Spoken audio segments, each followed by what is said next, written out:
Hello friends. स्वागत है आपके अपने माँ विद्या क्लासेस यूट्यूब चैनल के एक और बेहतरीन क्लास में। फ्रेंड्स, आज जो है हम लोग हिंदी पढ़ेंगे और इस तरह से पढ़ेंगे ना कि आपको लगेगा ही नहीं कि हम हिंदी पढ़ रहे हैं। और यकीन मानिए, अगर आपको आज हिंदी समझ में नहीं आया ना तो आप चैनल को अनसब्सक्राइब कर दीजिएगा और वीडियो को डिसलाइक करिएगा। और मैं आपसे यही उम्मीद करता हूँ कि आप वीडियो को लास्ट तक देखिए और आपको जो है जितने आप देख रहे हैं सब का अर्थ जो है मैं आपको बउआ की तरह आपके माइंड में घुसा दूंगा और आप कभी नहीं भूलिएगा। यकीन मानिए, मैं आपसे यही कहता हूं कि आप वीडियो को लास्ट तक देखिए और अच्छा लगे तो दोस्तों के पास जरूर शेयर करिएगा और कमेंट करके हमें जरूर बताइएगा कि कैसा लगा। ठीक है। और आज के बाद आपको हिंदी में एक भी कुछ भी तरह की बोरिंग नहीं लगेगा। बिल्कुल आसान भाषा में मैं आज आपको बताऊंगा। ठीक है। तो चलिए हम लोग जो है कविता स्टार्ट करने से पहले ये जो चौथा लेसन देखिए, हम लोग जो है हिंदी में जो है ये क्लास 12th वालों के लिए है हिंदी। ठीक है। और आज जो है हम लोग काव्य खंड का 5वां लेसन पढ़ रहे हैं जिनका नाम है कवित्र। क्या नाम है? ये जो उनका नाम है कवित्र। क्या नाम है? कवित्र। ठीक है। काव्य खंड का 5वां लेसन जिनका नाम है कवित्र और इनके राइटर हैं भूषण। कौन राइटर हैं? भूषण। ठीक है। और इस तरह से पढ़ाऊंगा कि आपको एकदम बिल्कुल बउआ की तरह लगेगा। आपको लगेगा ही नहीं कि हम हिंदी पढ़ रहे हैं। ठीक है। और आपको ऐसा लगेगा कि वीडियो देखते देखते कब खत्म हो गई क्लास आपको पता भी नहीं चलेगा। यकीन मानिए। ठीक है। तो देखिए हम लोग जो है इनके थोड़ा जन्म कब हुआ था, कब मृत्यु हुआ था, कहाँ के निवासी हैं, ये जान लीजिए क्योंकि यहाँ से आपका ऑब्जेक्टिव आएगा। क्लियर? तो देखिए यह जो आपके भूषण है, ये भूषण भूषण जो राइटर हैं उनका जन्म कब हुआ था? तो ये जो भूषण राइटर हैं उनका जन्म हुआ था 1613 ईस्वी में। कब जन्म हुआ था? तो 1613 ईस्वी में जन्म हुआ था। और इनका निधन हुआ था 1715 ईस्वी में। समझ में आ गया? उनका जन्म हुआ था 1613 ईस्वी में और निधन हुआ था 1715 ईस्वी में। ठीक है। आगे देखिएगा उनका जो जन्म स्थान है, ये जो भूषण है, भूषण ये कौना राइटर कौन चैप्टर लिखे हैं? तो कौन चैप्टर लिखे हैं? तो कवित्र। ठीक है। और यह जो भूषण है उनका जन्म स्थान कहाँ, कहाँ उनका जन्म हुआ था? तो उनका जन्म जन्म हुआ था तिकवापुर, कानपुर, उत्तर प्रदेश में। कहाँ? तिकवापुर, कानपुर, उत्तर प्रदेश में उनका जन्म हुआ था भूषण का। क्लियर? और आगे देखेगा उनके पिताजी का नाम क्या है? तो पिताजी का नाम है रत्नाकर त्रिपाठी। ये जो भूषण है, भूषण के पिताजी का नाम है रत्नाकर त्रिपाठी और उनका उपनाम भूषण। क्या नाम है उनका? उपनाम उपनाम भूषण। ठीक है। आगे देखिएगा ये जो है ये छत्रपति शिवाजी, शिवाजी के पुत्र साहूजी एवं पन्ना के बुंदेला राजा छत्रसाल है। ठीक है। कहने का अर्थ यह हुआ, कहने का तात्पर्य यह हुआ कि ये जो छत्रपति शिवाजी हैं, छत्रपति शिवाजी, शिवाजी के पुत्र का नाम क्या था? तो उनके पुत्र का नाम था साहूजी। क्या नाम था? साहूजी एवं पन्ना के बुंदेला राज छत्रसाल। समझ में आ गया? आगे देखिएगा यह तो सिर्फ टेलर है, पूरा फिल्म इधर बाकी है। क्लियर? देखिए इनकी कृतियां हैं। यह जो है भूषण, भूषण की जो 3 कृतियां हैं और 3 कृतियां का नाम क्या है? तो देखिएगा यहाँ से ऑब्जेक्टिव बहुत बार पूछा गया है, बहुत बार पूछा गया है। देखिए पहला है भूषण हजारा। पहला कौन है? भूषण हजारा। और दूसरा है भूषण उल्लास और तीसरा है दूषण उल्लास। ठीक है। इसको याद करें कि कोई जरूरत पड़ेगा। देखिए कैसे भूषण हजारा के राइटर कौन है? तो ऑलरेडी पहले से यहाँ भूषण नाम दे दिया है तो उनके राइटर भी कौन हो जाएंगे? भूषण। ठीक है। इनके भूषण उल्लास के राइटर कौन है? ऑलरेडी भूषण लगा दिया है, इनके राइटर कौन हो जाएंगे? भूषण। ठीक है। ठीक उसी प्रकार से दूषण उल्लास, दूषण उल्लास तो भूषण से याद रखिएगा दूषण, दूषण के भी राइटर कौन हो गए? तो भूषण। ठीक है। समझ में आ गया? अब यहाँ से देखिए हम लोग जो है आज आज हम लोग यहाँ से कविता पढ़ेंगे और बिल्कुल आसान भाषा में। देखिए कैसे से देखिए पहला जो पंक्ति है, पहला पंक्ति कह रहा है इंद्र जिमी जम्भ पर बारब ज्यो अम्ब पर। ठीक है। देखिए कितना अच्छा भाव में जो है पंक्ति को लिखा गया है। देखिए कह रहे हैं इंद्र जिमी जम्भ पर बारब ज्यो अम्ब पर। ठीक है। इनका अर्थ क्या हुआ? अर्थ जरा समझने की कोशिश करिएगा। अर्थ यह हुआ जिमी मतलब जैसे, जिमी मतलब क्या होता है? जैसे। ठीक है। और जम्भ मतलब यम, जम्भ मतलब यम। फिर से सुन लीजिएगा आसान भाषा में एकदम बिल्कुल आपको अपनी भाषा में सिखाऊंगा। देखिए जिमी मतलब जैसे, जम्भ मतलब यम। ठीक है। अब बारब मतलब समुद्र की आग, बारब मतलब क्या होता है? समुद्र की आग। ठीक है।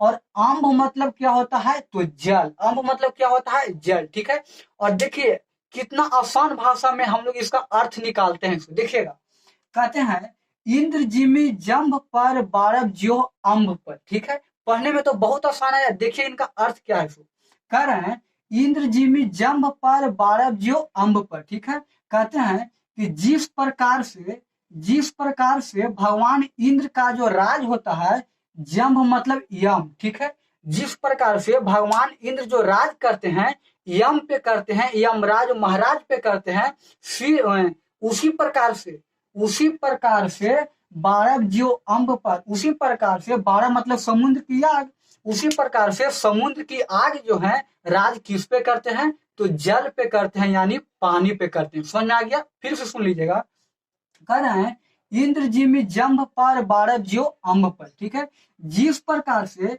भगवान इंद्र जो है, जिस प्रकार से भगवान इंद्र अपना राज, अपना बस चलाते हैं, जम्भ यानी यम पर अपना बस किए हुए हैं, सिर्फ उसी प्रकार से बारह जो अम्ब पर, और ये जो समुद्र की आग जो है, समुद्र की आग अपना राज किस पे करता है, तो ये अम्ब मतलब जल पे करता है। समझ में आ गया? आगे देखिएगा दूसरा पंक्ति क्या है। रावण संदर्भ, देखिए रावण संदर्भ पर रघुकुल राज है। क्या कहते हैं? रावण संदर्भ पर रघुकुल राज है। रघुकुल राज यानी जो पुरुषोत्तम राम है, जो भगवान राम है, वो भगवान राम किस पे राज करते हैं, किस पे करते हैं, तो रावण संदर्भ पर। ये जो दुष्ट रावण था ना, दुष्ट रावण पर जो है राज करते हैं भगवान राम। ठीक है, समझ में आ गया? तीसरा पंक्ति देखिए, कह रहे हैं पौन बारी बाह पर शंभु रति नाह पर। कितना मजा का जो पंक्ति लिखा गया है। देखिए क्या कहते हैं, पौन बारी बाह पर शंभु रति नाह पर। ठीक है, पौन मतलब होता है हवा, पौन मतलब क्या होता है, हवा। ठीक है, और बारी बाह का अर्थ होता है बादल। बारी बाह का क्या अर्थ होता है, बादल। ठीक है, अर्थ मैं आपको अभी एकदम, आप जो है तुरंत अभी अर्थ अपने से जो है अपने से कर लीजिएगा। इस तरह से आज मैं आपको पढ़ाऊंगा, यकीन मानिए। ठीक है, तो पौन मतलब हवा हो गया, और बारी बाह मतलब बादल, और शंभु मतलब भगवान शंकर, और रति नाम तो कामदेव, समझ में करते हैं। ठीक है, तो कह रहे हैं पौन बरी बाह पर शंभु रति ना पर। ठीक है, जिस प्रकार से हवा जो है, जिस प्रकार से हवा अपना बस जो है बारी बाह पर यानी बादल पे किए हुए हैं, जिस प्रकार से हवा जो है अपना बस बादल पे किए हुए हैं, मतलब नहीं समझे, जैसे कि जन्म में हवा चलता है नु, वनहु में जो है बादल मुड़ जाता है। ठीक है, तो हवा जो है अपना बस किस पे किए हुए हैं, तो बादल पे करे हुए हैं। उसी प्रकार से, जस्ट उसी प्रकार से जो है शंभु रति ना पर, उसी प्रकार से भगवान शिव, उसी प्रकार से भगवान शिव जो है अपना बस किन पे किए हुए हैं, अपना बस रतिनाह पर। रतिनाह मतलब कामदेव। कामदेव को भगवान शिव अपना तीसरा नयन से जो है, तीसरा नयन से भस्म किए थे ना। हाँ, तो वही कह रहे हैं कि पौन बड़ी बाह पर शंभु रतिनाह पर।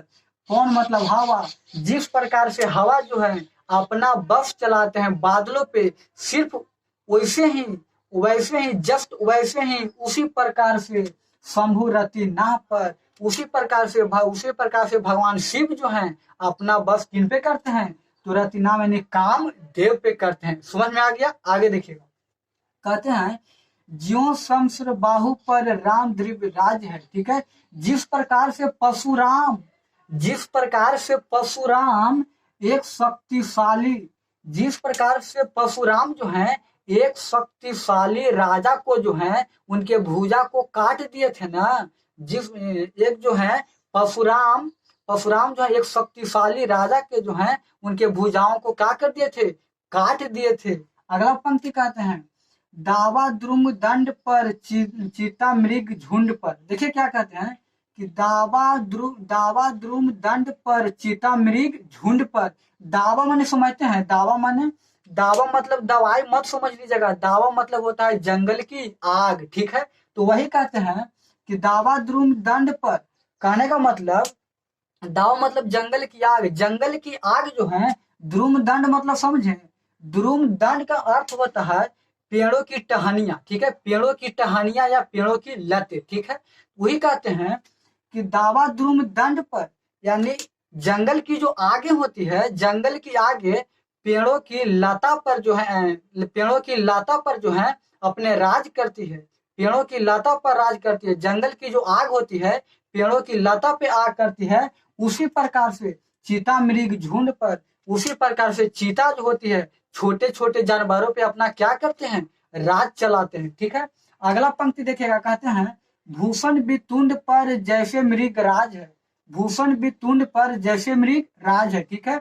वितुंड का अर्थ होता है हाथी, क्या होता है, हाथी, ठीक है। वितुंड का अर्थ क्या होता है, हाथी। और आगे क्या कहते हैं, मृगराज, मृगराज मतलब जानवरों में जो मेन होते हैं जिसको क्या कहते हैं, सिंह मतलब शेर, ठीक है। उसी प्रकार से भूषण भूषण वितुंड पर जैसे मृगराज है, जिस प्रकार से शेर जो है हाथियों पर अपना राज चलाते हैं, उसी प्रकार से ये पंक्ति कहता है, पंक्ति कहता है कि भूषण वितुंड पर जैसे मृगराज है। और यह जो सिंह है, शेर है, अपना बस किस पे चलाते हैं, तो हाथी पे। समझ में आ गया। अगला पंक्ति कहते हैं तेज मन अंश पर कान जिमी कंस पर। समझ में आ रहा है, देखिए क्या कह रहा है, तेज तम अंश पर, तेज तम अंश पर कान जीवी कंस पर, ठीक है। कान का अर्थ होता है कन्हैया, कान का अर्थ क्या होता है, कन्हैया। उसी प्रकार से कह रहे हैं तेज तम अंश पर, जिस प्रकार से प्रकाश जो है, जिस प्रकार से प्रकाश, देखिएगा इधर, जिस प्रकार से प्रकाश जो है अंधकार को फाड़ते हुए निकलती है, अंधकार को फाड़ते हुए आती है, सेम उसी प्रकार से जो है कान जीवी कंस पर, उसी प्रकार से कन्हैया जो है अपना बस किस पे जमाए हुए रहते हैं, तो कंस पे जमाए हुए रहते हैं। फिर से सुन लीजिएगा, कहते हैं तेज तम अंश पर कान जीवी कंस पर, जिस प्रकार से प्रकाश जो है जब प्रकाश होता है तो अंधकार को फाड़ते हुए निकलता है, उसी प्रकार से जो है, उसी प्रकार से कान जीवी कंस पर, उसी प्रकार से कन्हैया जो है कंस पे अपना क्या करते हैं, तो राज बसाए हुए रहते हैं, ठीक है।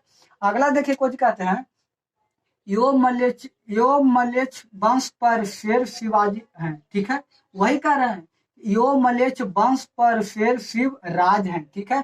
जिस प्रकार से मलेच्छ वंश, ये जो मलेच्छ वंश है ना, उनपे राज किसका है, तो उनपे जो राज होता है, उनपे राज किसका होता है, तो शिव राज का, किसका होता है, शिव राज का होता है, ठीक है। यह जो था आपका पहला पंक्ति, और दूसरा पंक्ति जो है इनसे भी लाजवाब है, ठीक है। दूसरा पंक्ति क्या है, इनसे भी लाजवाब है, देखिएगा दूसरा पंक्ति जो है इनसे भी लाजवाब है। आगे कहते हैं निकसत म्यान ते मयूखे, देखिएगा बिल्कुल आसान भाषा में आज मैं आपको बताऊंगा, ठीक है।